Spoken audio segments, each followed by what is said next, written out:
안녕하세요, 게리. 유민 컨퍼런스에 와주셔서 고맙습니다.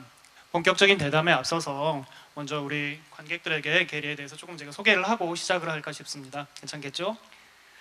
여러분, 세계 미디어 업계는 지금 전환의 시대를 살고 있습니다. 전통적인 매출이나 광고 수익은 줄고 있고요.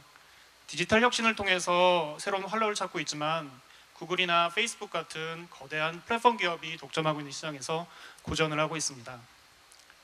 그런데 한 2년 전 아주 깜짝 놀랄 만한 소식이 전해왔습니다. 중국의 이커머스 기업이죠. 알리바바가 홍콩에 아주 유서 깊은 신문사를 인수했다는 소식이었습니다. 이 뉴스는 2013년에 아마존이 워싱턴 포스트를 인수했던 그 뉴스만큼이나 세계 미디어 업계에 관심을 집중시켰는데요. 그리고 1년이 지난 작년 이맘때입니다. 알리바바는 한 번 더 세상을 깜짝 놀라게 합니다. 자신들이 인수한 사우스차이나 모닝포스트 CEO의 30대 초반의 아주 젊은 미디어 테크 전문가를 임명하겠다고 발표를 한 것이죠. 그 주인공이 바로 게리입니다. 오늘 이 자리에서는 게리에게 그 뒷얘기, 또 올해 1월 그 CEO에 취임한 다음에 어떻게 사우스차이나 모닝포스트의 디지털 혁신을 이끌고 있는지 그 얘기를 들어볼까 합니다. 먼저 게리, 우리 청중들에게 간단히 인사 말씀 부탁드리겠습니다. Hi, how's everyone doing? 네, 안녕하세요.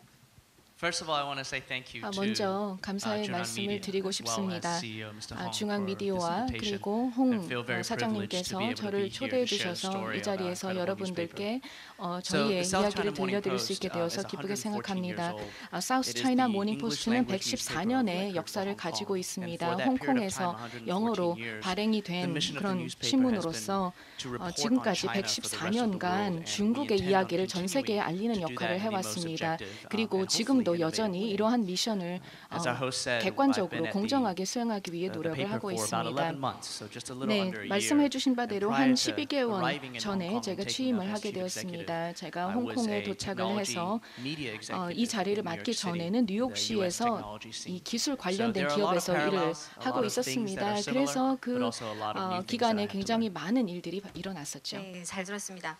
그러면 방금 해주신 얘기에 이어서 바로 좀 여쭤볼게요. 알리바바가 왜 미디어 테크 스타트업에서 일했던 당신의 CEO로 영입을 했을까요? 어째서 게리였다고 생각하는지 PR 좀 해주세요. Yeah, a lot of people ask me that. I always 많은 say that 사람들이 it's 그런 probably better 질문을 to 합니다. ask 알리바바에 Alibaba 가서 그 than to 질문을 하는 게 더 나을 거라고 media. 제가 얘기를 It would be 합니다. my 제가 guess. 답하는 것보다는요. The 그런데 reality 제가 is that 답을 news 한다면 이런 것 today is a 같습니다. product. 요즘 뉴스는 And for a 상품이 long time, the news 돼버렸습니다. industry 아주 was able 오랫동안 to own 이 그 entire 언론사들은 vertical 이 stack of how the 그 product is 수직적으로 이 그 how it's 뉴스가 distributed, 제작이 and 될 how 때 consumers 또 배포가 consume 될 때 또 소비자들이 The 이거를 newspaper, 소비를 every 하는 single 모든 person 거를 has the 다 exact same 관리했습니다. version of the newspaper 그러니까 back 모든 then. 사람들이 And, 이 그 비슷한 the 버전의 experience 이 of the 뉴스 newspaper from 컨텐츠를 first page to 접하게 last page is 됩니다. effectively consistent. 그래서 뭐 굉장히 일관되게 But in 이렇게 today's 흘러갔죠. day and age, with 그런데 the 요즘은 with the 인터넷 fact 시대가 that 도래하면서 Google, Facebook, 구글과 Korea, 페북이 Naver, 또 just 한국에서는 intermediated that 네이버가 entire stack. 이러한 We 이 as 그 news 수직적으로 organizations no 축적된 longer 거를 다 own every 깨버렸습니다. part of it. 이제 언론사들은 We might 모든 still 거를 own 다 all 소유하고 있지 part of the 않습니다. news. That's 우리가 뉴스를 취합하는 거는 우리가 absolutely don't own 소유하고 the way 있지만 we 이것도 deliver the 바뀔 news 겁니다. any 그래서 more than 뉴스가 we don't 배포되고 own the way 전달하는 that 방법, consumers 또 actually 소비자들이 consume the news. 실질적으로 이 뉴스를 So what 소비하는 news 이 organizations 방법도 need 우리가 today is to 절대로 really 소유하고 think 있지 about 않습니다. news, the 그래서 product, 언론사들은 as a 이제 digital 뉴스를 product, 하나의 디지털 as a 상품으로 content 봐야 product 됩니다. that has 콘텐츠로 multiple 봐야 different 된다는 variations, 겁니다. many, 여러 many 가지 different versions. 베리에이션이 있을 수 있다는 And 거죠. me, my entire 그래서 background, my history 저는 has 제 been 그 경력을 understanding how to 보면은 create, how to distribute, 이러한 how to monetize 컨텐츠를 content 만들고 on digital 배포하고 platforms. That's 또 my 이 expertise. 수익을 I'm a product 창출하는 person. 부분에 있어서 And so I think that is the 전문가거든요. primary reason 저는 why 그런 the 경력을 제가 board 가지고 and 있기 Alibaba's 때문에 owners took a 알리바바 chance on somebody 이사회와 like me 또 to become the 알리바바가 chief 저에게 executive of CEO the 자리를 newspaper. 맡기지 않았을까 생각을 합니다. 잘 들었습니다. 근데 제가 궁금한 거는 알리바바가 게리를 픽업을 한 거는 이제 이해를 했습니다. 근데 제가 또 궁금한 것 중에 하나는 그럼 게리는 왜 그 제안을 받아들였나요? 게리 같은 경우에 본인도 얘기했지만 뉴욕에서 미디어 테크 기업에서 일을 했었고 신문이라든가 방송 같은 그 레거시 미디어에서 일한 경험은 없습니다. 그런데 왜 홍콩의 이 100년 넘은 신문에서 CEO를 맡아달라는 제안을 받아들였습니까? 무엇이 매력적인였나요? 무엇이 그 게리를 홍콩으로 오게 했나요? Yeah, that's actually a relatively easy question to 네, answer, believe it or 제가 not. There are really two 답하기에 reasons. 상당히 쉬운 질문입니다. 크게 두 가지 이유가 있는데요. 첫 번째는 실용적인 이유가 있습니다. 저는 뉴스 산업을 정말 좋아합니다. 물론 제가 저널리즘의 배경을 가지고 있지는 않지만 저는 사실 저널리즘에 관심을 가지고 있고 다양한 뉴스를 소비하는 소비자였습니다. 그런데 실용적인 이유를 한 가지 말씀을 드리자면 실제로 사우스 차이나 모닝 포스트와 같은 곳에서 일할 수 있는 경험은 전 세계적으로 거의 없다고 생각을 합니다. 아마 평생에 걸쳐서 유일하게 다가온 그런 기회라고 볼 수도 있겠습니다. 왜냐하면 사우스 차이나 모닝 포스트는 정말 훌륭한 언론사이고 그리고 중국이라는 거대한 시장을 다루고 있기 때문이죠. 그래서 사우스 차이나 모닝 포스트라는 훌륭한 미디어 업체를 앞으로 발전시키고 이 변화를 이끌어 나가는데 정말 매력적인 기회가 있다고 생각을 했기 때문입니다. 그래서 그 기회 자체가 너무나 독특하고 고유했고 저에게 매력적으로 다가왔습니다. 두 번째는 좀 개인적인 이유가 있습니다. 저는 서구권에서 자라났죠.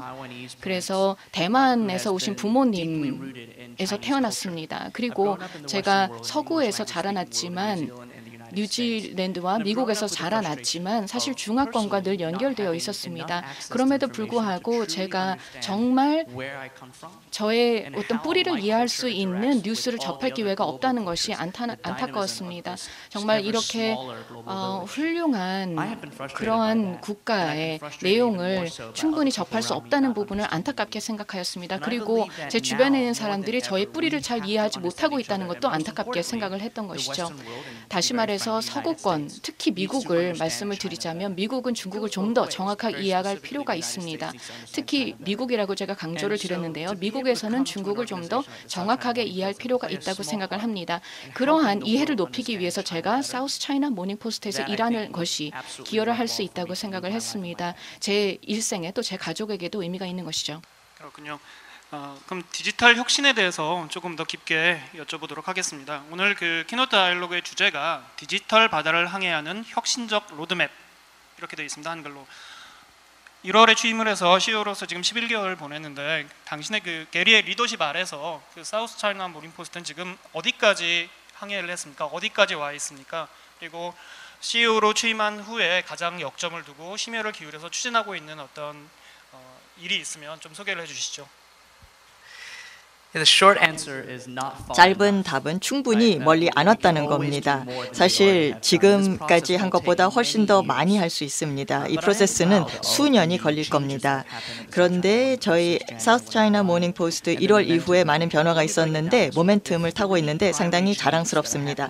세 가지 큰 변화를 우리가 볼 수 있습니다. 첫 번째는 우리 문화와 정체성이 바뀌고 있다는 겁니다. 두 번째는 우리의 프로세스와 이 스트럭처가 바뀌고 있다는 거고요. 세 번째는 근본적으로 우리의 상품과 기술이 바뀌고 있다는 겁니다. 문화와 정체성은 우리가 어떤 회사냐, 우리의 신념은 뭐냐, 뭘 믿느냐이죠. 그래서 이 문화와 정체성이 바뀌는 것이 매우 중요합니다. 이것이 근본적인 겁니다. 그래서 밑에서 올라올 수도 있고 위에서 내려올 수도 있는데 이러한 문화적인 이 변화를 통해서 우리는 조직적으로 더 빨리 움직일 수 있게 될 겁니다. 2017년에 뉴스 산업을 한다는 것은 미래를 예측하는 것은 아닙니다. 뭐 아무도 미래를 정확하게 예측할 수는 없거든요. 그런데 신문사나 언론사가 생존하기 위해서는 우리가 민첩하게 반응을 해야 된다는 겁니다. 변화에 대해서. 그래서 이 그 뉴스 어떤 조직을 더 민첩하게 신속하게 대응을 할 수 있도록 바꿔야 되고요. 또 홍 사장님이 또 개회사를 하면서도 얘기를 해 주셨는데요. 중앙일보도 이 그 뉴스 취재와 또 뉴스 제작을 이제 구분하기로 했다고 하셨죠. 정말 프로세스의 변화로는 어마어마한 변화입니다. 그래서 조직적으로도 이 그 누가 뭘 책임을 지는지도 바꿔주고 있고요. 또 속도감도 바꿔줍니다. 저희도 이 그 뭐 데이터 덕분에 더 민첩하게 움직일 수 있습니다. 퍼포먼스를 뭐 1년에 한 번, 분기마다 뭐 한 달에 한 번이 아니라 매일매일 우리가 실시간으로 우리가 볼 수 있다는 겁니다. 우리의 임원들은 우리는 일주일 단위로 변화하는 환경에 반응을 하고 대응을 하고 있습니다. 또 뉴스룸의 이 그 조직 자체가 바뀌었습니다. 뉴스 취재 쪽과 또 이 제작 쪽을 완전히 분리를 해놨습니다. 홍콩에서 우리가 프린트하고 있는 이 그 종이 신문은 한 20명의 이 사람들만 일을 하고 있는데요. 지금 뉴스룸에 300여 명의 직원들이 있는데 20명이 이 그 종이 신문 안에 이 그 다음 날 이 그 조간 신문에 어떤 내용이 들어갈지를 결정하게 된다는 겁니다. 나머지 이 그 70여 명의 사람들은 디지털 뉴스 쪽에 집중해서 일을 한다는 거죠. 또 세 번째 또 이 그 상품과 기술과 관련된 변화입니다. 저희는 완전히 백엔드 기술을 바꿨습니다. 프론트엔드 프로덕션에 맞춰서 백엔드를 맞췄고요. 뉴스 상품을 생각할 때 소비자 중심적, 채널 중심적으로 가야 된다고 보고 있고요. 아까 말씀한 모든 것을 다 고려하고 있습니다. 방금 문화에 대해서 얘기를 해주셨는데 사실 저희가 이번 컨퍼런스 전에 사전에 가졌던 인터뷰가 지난 월요일에 중앙일보에 보도가 됐는데요. 그때도 인터뷰 때도 얘기를 해주셨던 게 조직의 문화의 변화를 조직 문화의 변화를 가장 신경을 많이 썼다라고 얘기를 해주시면서 여러 가지 이제 구체적인 얘기를 해주셨어요. 공통의 언어를 만드는데 굉장히 신경을 많이 썼다라고 하셨는데 그 공통의 언어라는 게 뭔지 그걸 만들기 위해서 어떤 노력을 하셨는지 비전에 대한 어떤 태그라인 같은 게 있는지 좀 궁금하고요. 또 방금 이제 얘기해 주셨던 것 중에 하나가 신문을 만드는 전담팀과 그 다음에 디지털 뉴스에 신경 쓰는 270명의 별도를 이렇게 운영을 하셨다고 했는데 그 엄청난 변화거든요.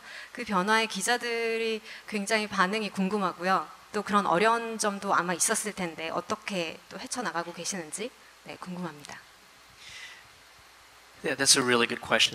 네, 아주 좋은 질문을 해주셨습니다. 일단 문화적인 언어에 대해서 답을 드려보도록 하겠습니다. 사우스 차이나 모닝 포스트를 보면은 여러 부서들로 구성이 되어 있습니다.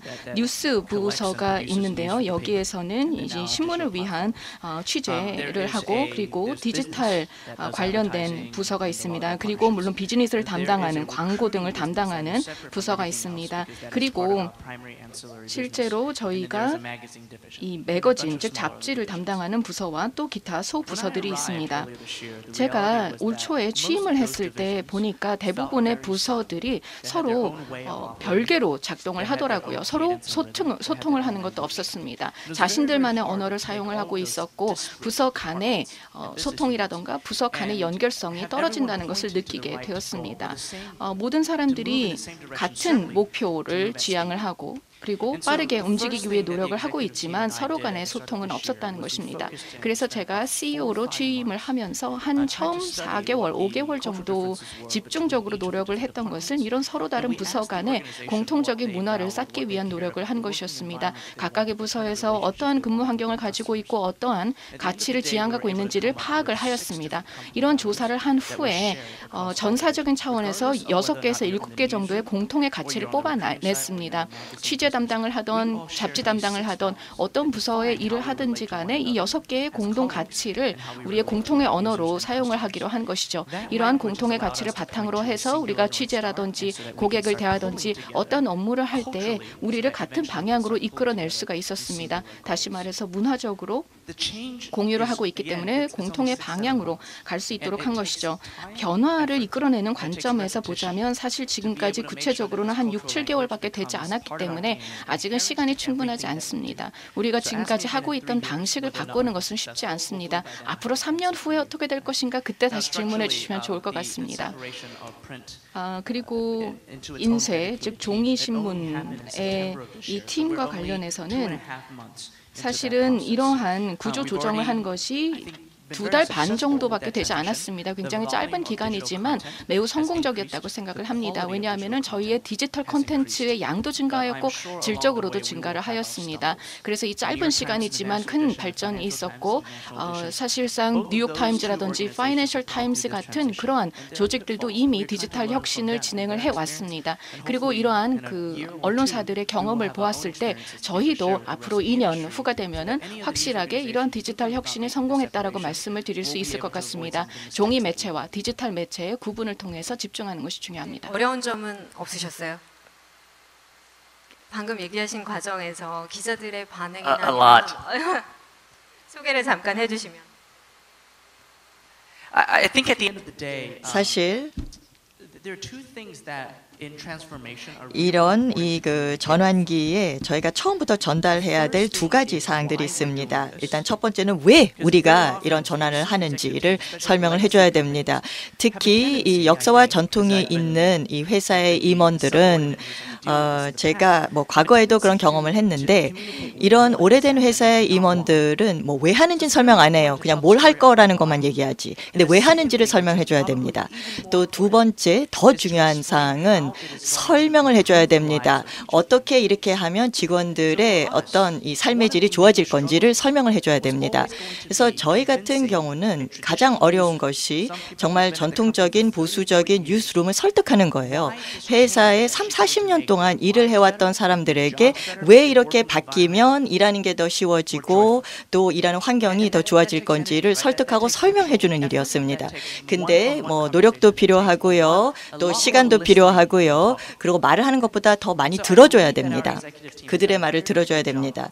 그래서 임원들이 저희는 설명을 참 잘해줬어요. 왜 이런 그 변화를 우리가 자행하고 있는지.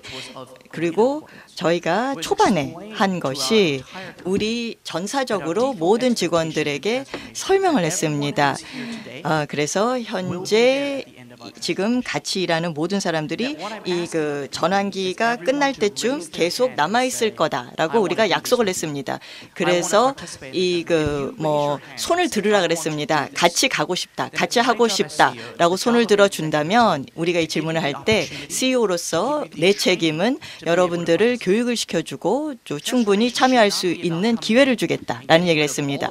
변화라는 거는 그냥 무조건 들어가서 이 그 오래된 것을 다 버리고 새로운 것으로 바꾸는 것은 아닙니다. 이렇게 되면은 그때까지 축적된 어떤 지혜와 지식을 우리가 다 잊어버리는 거거든요. 이러한 전통과 경험을 가지고 가는 겁니다. 뉴스 제작을 하는데 중요한 걸 우리가 잃을 수는 없죠. 참 많은 그 변화와 또 노력들이 있었던 것 같습니다. 중앙일보도 지금 디지털 혁신을 추진하는 과정에서 뭐 비슷한 경험도 또 하고 있는 것 같습니다.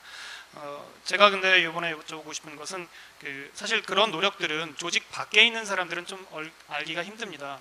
밖에 있는 사람들은 특히 유저들 같은 경우에는 미디어에서 만들어낸 결과물, 컨텐츠라고 할 수가 있겠죠. 컨텐츠를 보면서 아, 이전하고 좀 달라졌구나, 뭔가 새로운 게 있구나, 이렇게 그런 변화의 혁신의 방향과 내용을 좀 짐작할 수 있을 뿐입니다. 그래서 결국엔 컨텐츠로 얘기를 해야 된다라고 생각이 되고요. 그래서 CEO로 취임한 다음에 뭐 아까 얘기하셨지만 짧은 기간이기 때문에 지금 성급하게 평가를 하기는 힘들겠습니다만 그래도 아, 이런 거는 우리의 디지털 혁신의 결과물로 자랑스럽게 얘기할 수 있다, 이런 대표작 같은 것이 있으면 뭐 컨텐츠든지 아니면 서비스든지 좀 소개를 좀 시켜주십시오. So they're coming. 네, 어떤 프로덕트, 네, 사실 솔직히 말씀을 드리도록 하겠습니다. 한 2, 3개월 동안 사우스 차이나 모닝 포스트는 굉장히 어떤 흥미로운 그런 발표도 많이 했고요. 그리고 저희가 편집 방향을 어떻게 바꿨는지에 대해서 말씀을 드리는 것이 더 적절할 것 같습니다. 사실은 너무나 짧은 기간이기 때문에 구체적인 프로덕트를 말씀드리기는 어려울 것 같고요. 사실 소비자들이 또 뉴스 사용자들이 어떤 것을 원하는가를 찾아보는 것이 우리의 변화의 시작점이라고 생각을 합니다. 사실 우리가 뉴스의 포맷을 결정하죠. 그리고 사용자 입장에서는, 독자 입장에서는 뉴스 매체에서 제공하는 포맷을 따라갈 수밖에 없습니다. 지난 20년, 30년 동안의 방식인 그러했죠. 예를 들어서 더 큰 사진을 제공을 하고 컬러 사진을 제공을 하고 또 폰트를 바꿔서 좀 더 읽기 쉽게 만든다든지 이러한 방식을 통해서 사용자 경험을 개선하기 위해 노력했던 것이 과거였습니다. 하지만 이제는 좀 더 근본적인 편집 방향이 바뀌고 있습니다. 구체적으로 말씀을 드리자면은 저희 사우스 차이나 모닝 포스터에서는 사용자 중심으로 사용자의 관점에서 뉴스를 제시하고자 합니다. 저희가 뉴스 콘텐츠를 제작을 할 때 페이스북이라든지 아니면 구글 검색에서 보여질 것인가를 생각을 해야 됩니다. 왜냐하면 사용자들은 그러한 채널을 통해서 우리의 뉴스를 발견하기 때문입니다. 예를 들어서 페이스북에서 우리를 발견을 하든지 구글 검색을 통해서 사우스 차이나 모닝 포스트를 발견하든지 이런 방식으로 해서 발견을 하는데 이 발견의 모습이 어떠한가를 파악을 합니다. 그리고 나서 사용자가 클릭을 하게 되면 그 전이, 즉 여행이 어떻게 되는지를 보는 것이죠. 그래서 데스크탑 홈페이지에서 어떻게 보여지는지는 보여주지 말라. 홈페이지에서 어떻게 보여주는지는 나는 관심이 없다. 이렇게 얘기를 합니다. 구체적으로 사용자가 뉴스를 처음 발견을 하고 그랬을 때 처음으로 읽게 되는 마주하게 되는 기사가 무엇이고 그 다음으로 어떻게 여정을 진행을 하는지 이 부분을 저는 보기를 원합니다. 바로 이러한 방식이 뉴스 편집과 뉴스 제작의 중요한 근본적인 변화라고 생각을 합니다.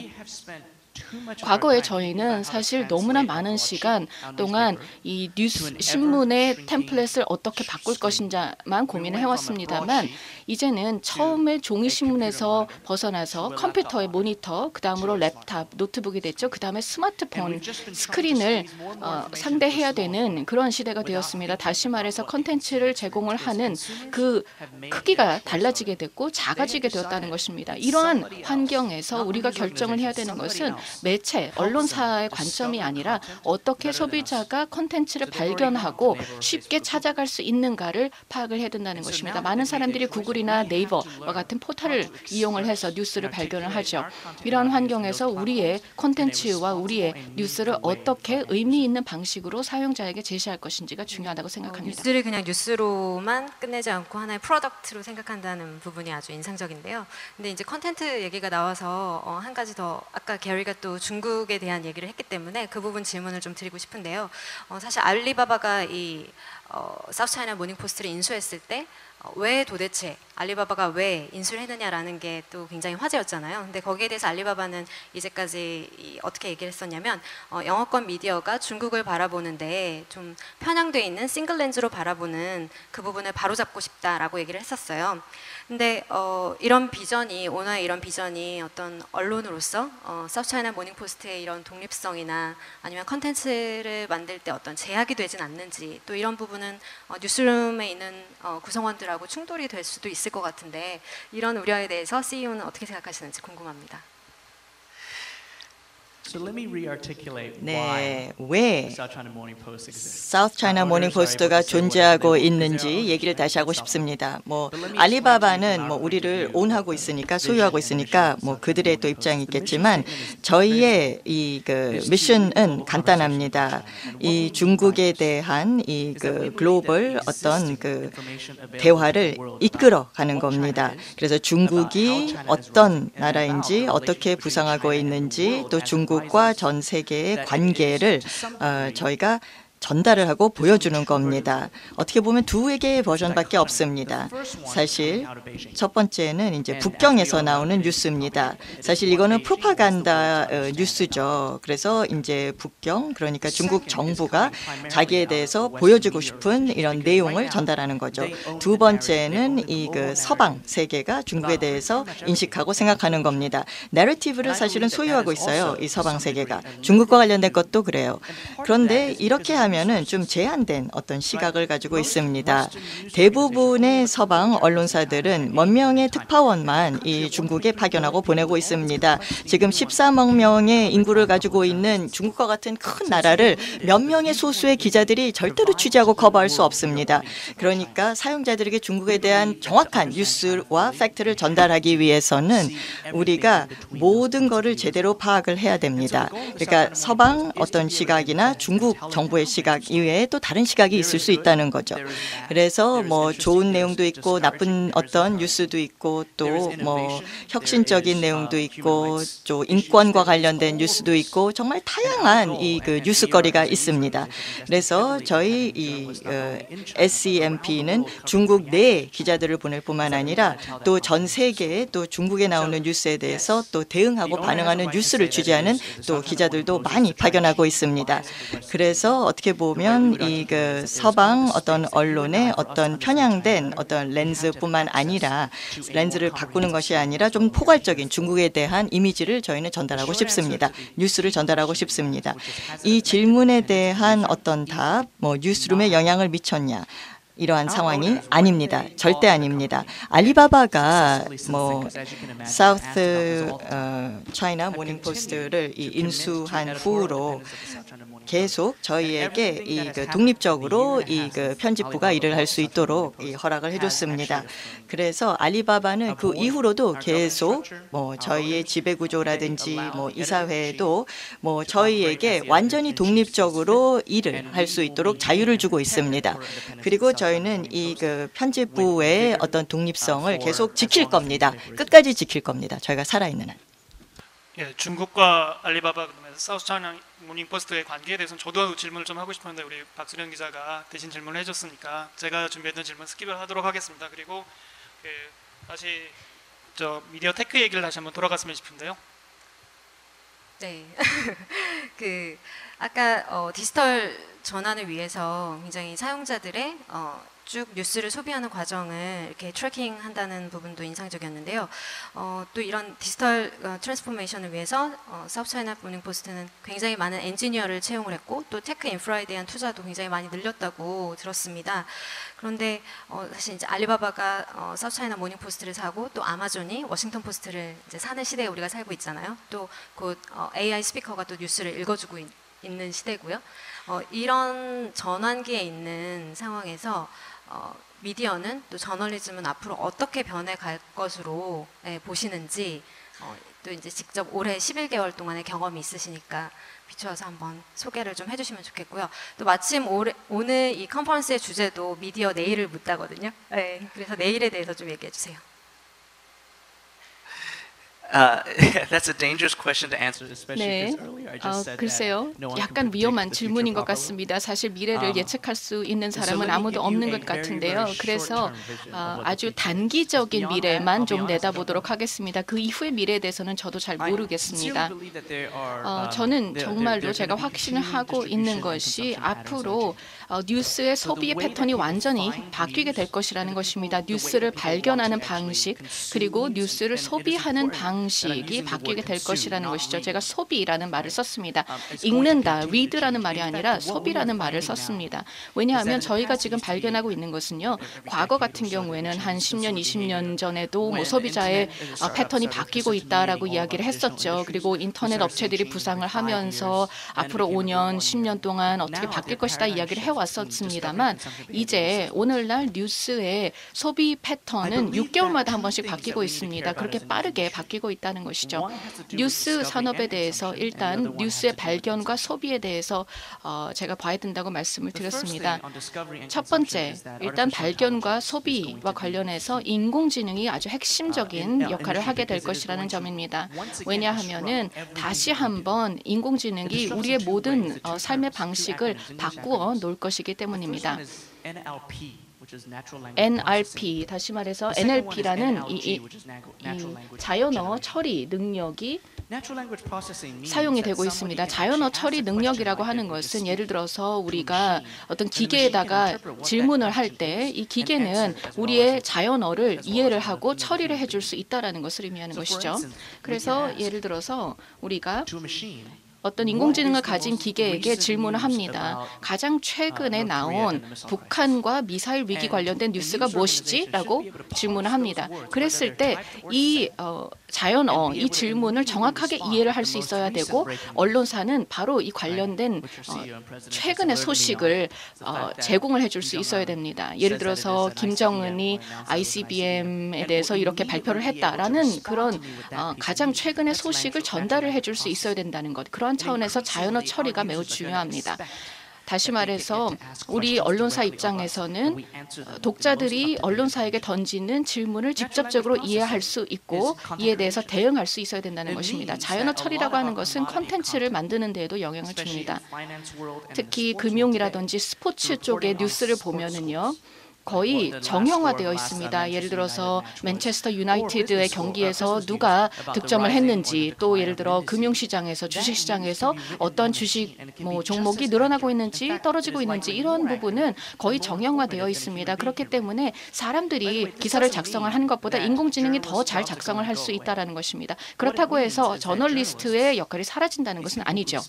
언론인의 역할이라고 하는 것은 사실 생각해 보시면 정말 진실을 찾기 위해 평생을 바친 그런 사람들입니다. 이런 저널리스트들의 역할은 정말 진짜 제대로 된 저널리즘을 할 수 있게 될 것입니다. 즉 단순한 기사 작성은 AI가 할 수 있게 되겠고 저널리스트는 뭐 예전과 같이 뭐 S&P 주가가 얼마큼 올라갔다, 다우존스가 얼마큼 떨어졌다 이런 단순한 기사를 작성하는 것이 아닌지요. 이제는 저널리스트가 정말 제대로 된 언론인으로서의 역할을 할 수 있게 될 것이라고 생각이 됩니다. 다시 정리하자면 인공지능이 우리의 뉴스 제작 방식을 바꾸게 될 것이라는 것이고요. 두 번째로는 앞으로 이 오디오의 시대가 새로 도래하게 될 것이라고 생각이 됩니다. 사실은 과거에 라디오가 죽었다 이런 이야기도 했지만 이제는 라디오, TV, 특히 라디오의 경우에는 전 세계적으로 새로운 변신을 꾀하고 있습니다. 특히 이 오디오 캐스트가 인기를 얻고 있죠. 그리고 이제는 인텔리전트 스피커의 시대에 살고 있습니다. 인텔리전트 에코라든지 구글 홈과 같은 그리고 삼성과 알리바바에서도 이렇게 스마트한 스피커를 출시를 하고 있습니다. 이러한 그 스마트 스피커들이 각 가정에서 사용이 되면서 이러한 인공지능을 탑재한 스피커들이 정보를 듣고 또 정보를 우리에게 제공해 줄 수 있다는 것입니다. 우리가 시각적인 컨텐츠를 소비하는 것뿐만 아니라 이제는 오디오로 소비하는 그런 경향이 계속 늘어나게 될 것입니다. 다시 말해서 이런 오디오 환경이 새롭게 바뀌고 있다는 것이죠. 이제 과거보다는 더 빠르게 성장하는 채널이 될 것입니다. 과거에 어떠한 그런 경향보다도 강력하게 등장을 하게 될 것이죠. 그래서 오디오와 인공지능이 중요합니다. 홈이나 아마존 에코를 쓰고 계신 것 같은데요, 그렇죠? I am using both. 네, 둘 다 사용하고 있습니다. A lot of it, probably too 많이 much. 사용하고 있고 어쩌면 좀 과하게 사용할지도 모릅니다. 아내가 좀 안 좋아합니다. 아내와 대화 안 하고 기계와 대화를 더 많이 합니다. 새로운 그 디지털 세상이 이렇게 빨리 바뀌는 거에 대해서 얘기를 해주시고 지금 AI 스피커나 인공지능에 대한 얘기도 해주셨는데요. 그 같은 맥락에서 하나만 조금 더 질문을 드려보겠습니다. 미래를 내다보는 게 되게 데인저러스한 일이라고 이렇게 얘기를 해주는데 하나만 더 데인저러스한 질문을 하고 싶은데 그 지금 그 과거에 이제 앱의 시대가 있고 그다음에 웹의 시대에서 앱의 시대로 바뀌었고요. 또 최근에는 앱도 이제 앱의 시대도 저물고 있다는 얘기도 있습니다. 그래서 말씀하신 것처럼 그 빨리빨리 바뀌고 있는 디지털 세상에서 미디어가 빨리 적응하기 위해서 준비를 하기 위해서는 또 새로운 어떤 세상의 출현을 좀 준비를 해야 되는데 미디어테크 쪽에서 오래 일을 하셨고 또 SCMP의 CEO를 맡고 계시니까 앞으로 그 어떤 테크니컬 어떤 디스럽터가 혹시 있을지 본인이 예상하시는 이런 걸 우리 준비하고 있는 게 있으시면 좀 비밀을 좀 공개를 해주시죠. So I think runtimes are going to continue to change. All these changes that you're 이러한 referring to, 언급한 변화들이 이 그 애플리케이션을 지금 구동시키는 것들인데요.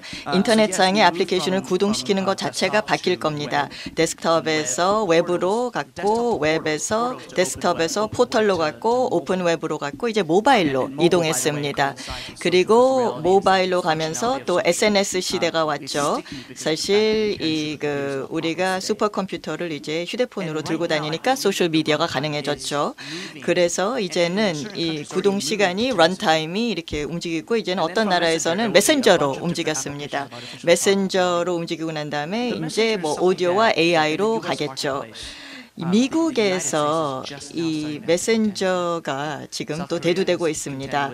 뭐 한국은 아주 오래전부터 이 메신저 환경에 익숙해졌고요. 뭐 중국도 수년 동안 이런 뭐 메신저 덕분에 또 수익을 창출하고 있는데 미국에서는 지금에서야 이거를 좀 이해하고 있습니다.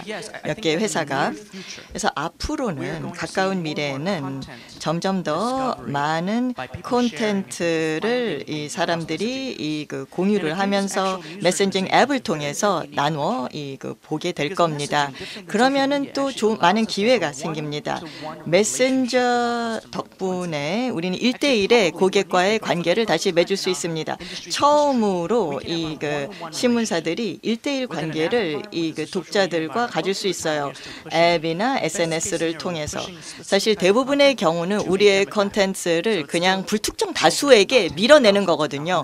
뭐 불특정 뭐 수천 명에게 우리가 밀어내는 거거든요. 그러니까 똑같은 동일한 뉴스와 컨텐츠를. 근데 메신저는 1대1의 관계거든요. 내 상대가 누군지 내가 정확하게 파악이 되고 알고 있거든요. 그러니까 그 사람이 뭘 좋아하는지 뭘 선호하는지 알고 있으니까 기술력을 가지고 그 사람이 원하는 거를 원하는 시간에 우리가 정확하게 전달할 수 있게 될 거라는 겁니다. 메신저 런타임을 통해서 1대1의 어떤 관계를 가능케 해줄 것이고요. 이게 되면 우리가 더 혁신을 하고 더 성장을 해서 더 많은 AI와 접목을 시켜서 오디오를 접목시켜서 뉴스를 전달할 수 있을 겁니다. 그런 독자가 누구이고 또 독자가 무엇을 좋아하는지 우리의 소비자가 무엇을 좋아하고 무엇을 읽고 싶어 하는지를 알기 위해서는 사실 굉장히 많은 데이터가 필요하고 그 데이터를 다룰 수 있는 또 인프라가 필요한데요. 알리바바가 오너인 사우스차이나 모닝포스트에서는 혹시 알리바바도 굉장히 데이터를 중요하게 생각하는 IT 회사잖아요. 그런 알리바바의 어떤 테크 인프라를 좀 더 싸게 이용할 수 있다던가 그런 뭐 이점이 있나요? 아니면 또 더불어서 한 가지 더 여쭤보면 알리바바는 자체 에코시스템을 굉장히 중요하게 생각하는 회사인데 그 알리바바 에코시스템 안에서 사우스차이나 모닝포스트는 어떤 역할을 하고 있는지 아니면 어떤 미디어가 되어야 된다고 생각하시는지 궁금합니다. I will start from the end of that question and 네, move 두 번째 towards the 질문부터 Alibaba question. 답을 드리고 나서 알리바바와의 관계에 대해서 말씀을 드리도록 하겠습니다. 저희가 언론사로서 가지고 있는 데이터 인프라는 1년 전과는 다릅니다. 그리고 앞으로는 또 달라지겠죠. 저희가 데이터를 접근하는 방법은 좀 단순하게 설명을 드릴 수 있을 것 같습니다. 데이터는 크게 세 가지 용도로 활용이 될 수 있습니다. 첫 번째는 비즈니스를 하기 위해서 필요한 것이고 두 번째로는 사용자 경험을 개선하기 위해서 데이터를 사용할 수 있습니다. 세 번째로는 인공지능 관련된 앱을 개발하고 또 활용하기 위해서 데이터가 필요하겠죠. 그런데 그렇게 하기 위해서는 일단 데이터를 제대로 수집을 하고 또 처리할 수 있어야 합니다. 사실은 아직은 저희는 출발점에 서 있다고 생각을 합니다. 제가 사우스차이나 모닝포스트 CEO가 되고 나서 보니까 데이터들이 산재해 있더라고요. 그래서 여러 곳에 흩어져 있었습니다. 그리고 통일되어 있지도 않았습니다. 그렇기 때문에 서로 다른 뉴스 상품에 대해서 하나의 단일한 사용자가 여러 상품을 어떻게 소비하는지 총체적인 그림을 그려볼 수가 없었습니다. 저희가 데이터를 보았을 때 그리고 데이터를 처리할 때 너무나 오랜 시간이 걸렸다는 것이죠. 그렇게 된다면 사실은 충분하지 않습니다. 월별 보고서 같은 경우에 너무 느리죠. 그래서 제가 CEO가 된 후에 중앙 데이터베이스를 만들게 되었습니다. 저희가 자체적으로 가지고 있는 산재해 있는 정말 다양한 부서에서 가지고 있는 상품 관련된 데이터들을 모아서 하나의 데이터 웨어하우스에다가 넣게 되었습니다. 그래야만 하나의 유저가 저희의 다양한 상품들을 어떻게 활용하는지를 확인할 수 있기 때문이죠. 그래서 이런 중앙화된 데이터 웨어하우스를 구축하는 것뿐만이 아니라 그 관련된 이제 보조적인 상품들 DMP를 적용을 하게 되었습니다. 데이터 매니지먼트 플랫폼이라고 하는 것인데요. 이 DMP라고 하는 것은 저희의 데이터와 전 세계적으로 존재하는 데이터를 연결해 주는 것입니다. 그런 데 있어서 DMP가 사용이 되는 것인데요. 이 DMP를 이용을 함으로써 구글과도 연계가 될 수 있고 또 다른 웹 아이디와도 연결을 할 수가 있기 때문에 저희 사용자가 저희 고객이 SEMP와 관련해서 어떠한 활동을 하는가뿐만이 아니라 웹상에서 그리고 인터넷상에서 어떠한 활동을 하는지를 이해를 함으로써 저희가 그 사용자를 정확하게 이해를 하고 이 사용자에게 맞는 콘텐츠를 제공을 해줄 수 있겠죠. 그래서 이러한 노력을 시작하게 되었습니다. 아직은 끝나지 않았습니다. 이제 출발점에 있는 것입니다. 엔지니어링과 프로덕트 팀 그리고 IT 팀이 한 40에서 50명 정도가 됩니다. 사실 언론사로서는 이 IT 팀이 상당히 큰 편이죠. 그래서 이 팀을 바탕으로 해서 저희가 한 6개월 정도에 걸쳐서 이 팀을 더 확장을 하게 되었습니다. 그래서 아마도 내년이 되면은 한 150명 정도의 인원을 확충을 할 계획입니다. 그래서 언론사로서 이러한 강력한 IT 팀을 가지고 앞으로 한 24개월 동안 더 많은 변화를 이끌어 나가게 될 것입니다. 그래서 과거보다는 데이터를 더 잘 사용을 할 수 있게 되었습니다. 이제는 실시간으로 데이터 접근을 할 수 있기 때문이죠.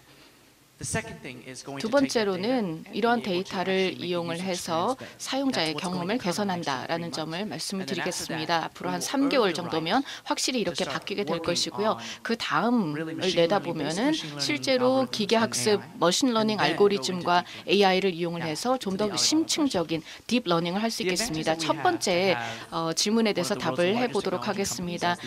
네, 알리바바를 주주로 가지고 있다라는 것은 솔직히 말씀을 드리자면은요, 사실은 활용이 아직 제대로 되지 못하고 있습니다. 알리바바의 이 IT 시스템을 아직까지는 잘 활용을 하지 못하고 있다는 점 솔직하게 말씀을 드리겠습니다. 첫 번째로는 저희가 아직까지 채용 단계에 있기 때문입니다. 다시 말해서 엔지니어링과 IT 전문성을 가진 그런 인재를 채용하는 과정에 있습니다. 그리고 두 번째로는 알리 클라우드 시스템이라는 알리바바의 강력한 서버가 있습니다. 그래서 클라우드 환경을 저희가 활용을 하게 되면은 정말 비용 저렴하게 데이터를 처리할 수 있게 된다는 것이 저희에게 있어서 굉장히 큰 장점이라고 말씀을 드릴 수가 있겠습니다. 그리고 앞으로는 더 많이 알리바바의 시스템을 이해하고 기계학습과 그리고 딥러닝을 활용할 수 있게 되길 바랍니다. 알리바바는 이미 앞서가고 있기 때문이죠. 저희가 준비한 질문이 되게 많은데 남은 시간이 그렇게 많지는 않은 것 같습니다. 그래서 제가 드리는 질문이 이제 사실상 제가 계리에게 묻는 질문으로 마지막이 될 것 같고요. 좀 간략하게 답변을 좀 해주시고 마지막 질문은 우리 그 플로어에 계신 관객들에게 좀 넘기도록 하겠습니다. 마지막 질문입니다. 결국에 또 중요한 문제 중에 하나가 이 돈의 문제인데요. 왜냐하면 미디어 기업도 기업이고 수익의 문제를 도외시할 수는 없을 것 같습니다. 사우스 차이나 모닝포스트 같은 경우는 지난 4월에 유료 구독제를 페이월을 없앴죠. 그렇지만 게리 같은 경우에 중앙일보와의 인터뷰에서 미디어 기업이 광고 수익만은 살 수는 없다. 유료 구독제를 다시 살려야 한다라고 얘기를 했고 그럴 계획이다라고 얘기를 했었는데 조금만 더 구체적으로 많은 사람들이 또 궁금해하는 포인트이기도 하고요. 수익의 문제. 앞으로 어떤 비즈니스 모델로 어떻게 언제쯤 수익을 낼 수 있을지 간략하게라도 좀 타임테이블을 좀 알려주실 수 있으면 좀 공개를 좀 해주시죠. Yeah, this is very, very important. 네, 매우 중요한 내용입니다. 그래서 몇 가지 내용을 제가 짚고 넘어가고 싶은데요. 알리바바가 2016년 4월 1년 반 전에 인수를 하고 난 다음에 페이월을 없앴죠. 저희 이제 인터넷 사이트에 그 페이월을 없앴죠. 이 페이월을 없앤 이유는 그리고 앞으로도 얼마 동안 없앤 이유는 일단 저희는 이 많은 사람에게 다가가고 싶습니다. 임팩트를 주고 싶습니다. 이 중국의 스토리를 전 세계에 제대로 전달을 하기 위해서는 전 세계가 우리를 읽어줘야 되겠죠. 그런데 한 지역에 나오는 신문으로 사실 중국을 공부하는 학자들이나 외교관들만 구독을 하더라고요. 아니면은 홍콩에 살고 있는 현지인들만 구독을 하더라고요. 돈을 내야 될 때는. 그런데 저희의 컨텐츠를 무료로 쉽게 접근할 수 있도록 우리가 해야 됩니다. 지금은 이 초기 단계에 들어왔어요. 그래서 앞으로 몇 년 동안 우리의 핵심 주력 상품은 무료로 제공이 될 겁니다. 그러니까 핵심 주력 콘텐츠는 무료로 제공이 될 겁니다. 그런데 광고 수입만 가지고는 디지털 광고 수입만 가지고는 우리가 살아남을 수가 없습니다. 양질의 저널리즘은 돈이 많이 들거든요. 그래서 앞으로는 지속 가능한 언론사들의 비즈니스 모델은 뉴스 미디어 회사들 또 혹은 종이 신문사 언론사들의 모델 같은 경우는 다양한 이 수익원을 다 섞은 모델이 될 거라고 생각합니다. 하나는 광고 수입, 하나는 구독 수입. 다양한 방법으로 구독료를 받을 수 있겠죠. 또 회의 같은 것을 조직하면서 또 돈을 벌 수 있겠죠. 이 유민 회의는 무료라고 들었습니다. 대부분의 경우는 유료거든요. 또 데이터나 인텔리전스 다양한 방법으로 우리가 수익을 창출할 수 있습니다. 그래서 업계가 이거를 어떠한 적절한 믹스가 있을지 나중에 우리가 발견하게 될 겁니다. 또 비즈니스마다 이 구독 모델은 또 다를 겁니다. 사실 구독만을 통해서 디지털 구독만을 통해서 일을 하고 있는 이 언론사들도 있습니다. 그러니까 틈새 어떤 시장이나 니즈를 찾아낸다면 사람들은 기꺼이 구독료를 냅니다. 그러니까 뭐 사람들은 많지 않아도 구독자들이 많지 않아도 그런 내용을 보고 싶으니까 구독을 해줍니다. 저희 같은 경우는 해당되지 않아요. 우리는 일반적인 뉴스 컨텐츠를 제작하니까. 그런데 우리는 진짜 더 심층적인 취재를 원하는 사람들을 위해서 페이월을 만들 수 있을까요? 만들 수 있습니다. 그러니까 이 그 뭐 뉴욕 타임스나 워싱턴 포스트의 페이월처럼 그렇게 간단하지는 않습니다. 그래서 한 달에 뭐 5개, 뭐 10개의 그 기사를 쓸 때는 뭐 6번째 기사에 대해서는 이제 유료화 시켜야 되겠죠. 어쨌든 더 점점 더 이 언론사들이나 신문사들이 이 틈새 시장을 찾아내서 양질의 심층적인 이 그 취재나 어떤 기사들을 통해서 이 소수의 이 그 구독자들에게 구독료를 내고 볼 수 있게 해줄 것입니다. 플로어에다가 기회를 좀 드릴까 싶습니다. 혹시 게리에 대해서 또 사우스 차이나 모닝포스트의 디지털 혁신에 대해서 궁금한 게 있으신 분은 저 질문을 하시고 싶으신 분이 계시면 손을 들어주시면 저희가 마이크를 전해드리겠습니다. 시간 관계상 한 분, 두 분 정도만 아마 기회를 드릴 수 있을 것 같은데요. 혹시 질문 있으신 분 계실까요? 저 뒤쪽에 세 번째 맨 뒤에 계신 분, 예. 보이세요? 안녕하세요. 저는 중앙일보 최선욱 기자라고 합니다. 항상 사우스 차이나 모닝 포스트 비롯해서 저희가 벤치마크하고 있는 글로벌 유수 언론들의 사례를 저희 회사 내부에서 공유를 하다 보면 꼭 이런 질문이 나와요. 그 회사는 영어 베이스, 영어로 기사를 쓰는 회사고 우리는 한글 뉴스 회사인데 그 시장 자체가 다르지 않느냐.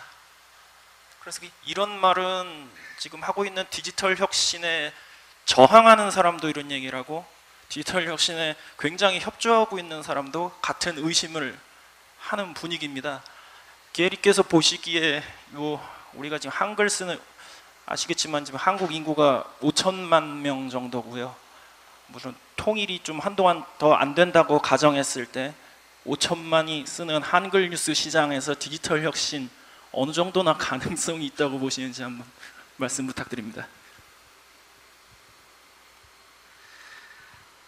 I think you have great potential.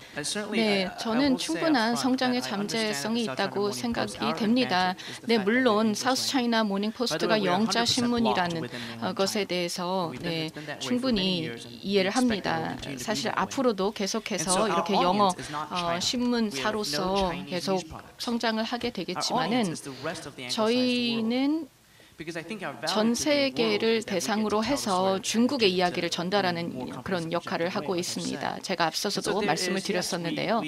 그러다 보니까 저희는 사실은 중국 독자들을 대상으로 하지 않습니다.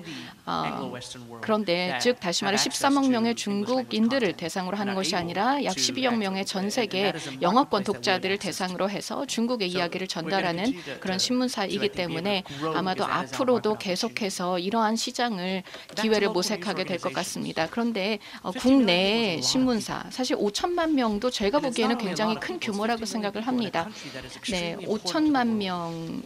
이 인구를 가진 한국이라는 국가는 매우 중요한 국가이죠. 전 세계적으로 그러합니다. 한국의 위상도 굉장히 높습니다. 그렇기 때문에 중앙일보가 앞으로 계속해서 많은 전 세계 사람들에게 한국의 소식을 알리고 그뿐만 아니라 이 한국민들에게, 한국인들에게 여러 가지 소식을 전하고 또 심층적인 저널리즘을 제공함으로써 제공할 수 있는 가치가 매우 중요하다고 생각하고요. 이 5천만 명이라는 시장도 매우 중요한 시장이고 또 상당한 규모를 가진 시장이라고 생각을 합니다. 그래서 이 중앙일보라는 언론사가 더 많이 발견이 되어야 된다고 생각합니다. 앞으로 여러분들께서는 한국의 이야기를 전달하고 또 한국인들에게 여러 가지 심층적인 소식을 전달하는데 큰 기여를 하게 될 것입니다. 사실 삼성과 같은 그런 한국의 기업들이 전 세계적으로 활동을 하고 있기 때문에 여러분들의 이 전달하는 뉴스에 관심을 갖게 될 것이고 또 여러분들께서는 영자 신문도 가지고 계시죠. 그래서 앞으로 정말 중앙일보가 어떻게 발전하게 될지 저도 기대를 하고 함께 지켜보겠습니다. 예, 한 번만 더 질문 받아볼까요? 여기 앞쪽에 계신.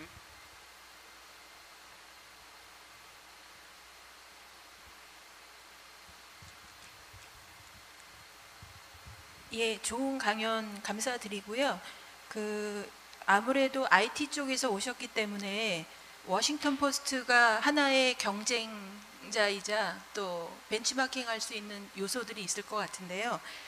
사우스 차이나 모닝 포스트의 대표로서 경쟁사는 어디를 생각하고 있고 그들의 어떤 장점 혹은 약점 혹은 벤치마킹할 수 있는 요소들을 어떻게 지금 보고 계신지, 아마 오너의 그런 부분들도 상당히 비슷한 경향이 있기 때문에 같은 트렌드를 갖고 계시지 않을까 하는데 경영하시는 입장에서 어떻게 경쟁적인 부분을 살펴보고 계신지 궁금합니다. So when it comes to competition, 네, 경쟁에 대해서 생각할 때 저희는 중국에 대한 내러티브를 소유하고 있는 사람들만 우리의 경쟁 상대라고 보고 있습니다. 그러니까 어떤 언론사들은, 신문사들은 중국에 대해서 취재를 아주 잘하고 있습니다. 뉴욕 타임스, 워싱턴 포스트, 파이낸셜 타임스, 블룸버그, 이코노미스트, 중국에 대해서 아주 좋은 취재를 하고 있습니다. 그래서 저희가 봤을 때는 이런 언론사들이 우리의 경쟁자인데, 사실 우리가 살고 있는 시대는 여러 가지 관점을 가지고 사는 시대입니다. 그래서 경쟁자들이 있다고 해서 우리가 지는 것이 아니라 중국은 복잡한 나라이기 때문에 이런 다양한 시각으로 취재할 필요가 있다고 보고 있습니다. 그래서 이러한 언론사들이 우리의 경쟁자들이지만 그렇기 때문에 어떻게 취재를 하는지, 어떻게 스토리를 이야기를 하는지, 그리고 특종을 저희가 먼저 터뜨리고 싶죠. 그래서 10월 달에 당대회가 있었는데 중국에서 저희가 모든 언론사들이 중국의 리더들이 어떻게 또 구성이 될 건지 굉장히 관심을 가졌는데 어떤 다른 언론사들보다 저희 SMP가 가장 먼저 또 취재를 했습니다. 워싱턴 포스트는 중국에 대해서 그렇게 취재를 많이 하진 않습니다. 그런데 워싱턴 포스트도 벤치마킹을 해요. 왜냐하면 지난 4년 전부터 5년 전부터 아마존 제프 베조스가 인수를 한 이후로 새로운 기술 로드맵이 나왔거든요. 근데 워싱턴 포스트를 보면은 좀 저희는 고무가 됩니다. 그리고 이렇게 전통적인 역사가 있는 언론사도 정말 지역적인 지방 신문사가 글로벌 미디어 회사로 변신할 수 있구나라는 성공 사례를 보여줬거든요. 정말 올바른 저널리즘에 투자를 했고 계속 투자를 하고 있습니다. 양질의 저널리즘에, 또 상품과 데이터에, 기술에 또 계속 투자를 하고 있습니다. 워싱턴 포스트를 저희가 벤치마킹하고 있고요. 또 따라하는 것도 있는데요. 저희는 워싱턴 포스트가 잘하는 거를 참조하고 우리의 스토리를 또 얘기해야 되니까요. 우리의 방식으로. 시간 관계상 질문은 여기까지 하고요. 긴 시간 동안 정말 좋은 대화 그리고 좋은 말씀 감사했습니다. 그리고 전 세계가 주목하고 있는 사우스 차이나 모닝 포스트의 디지털 전환을 응원하고요. 또 아까 얘기하셨던 수익 모델 앞으로 어떻게 개발해 나가실지 또 실행에 옮기실지 기대가 됩니다. 네, 감사합니다. Thank you so much.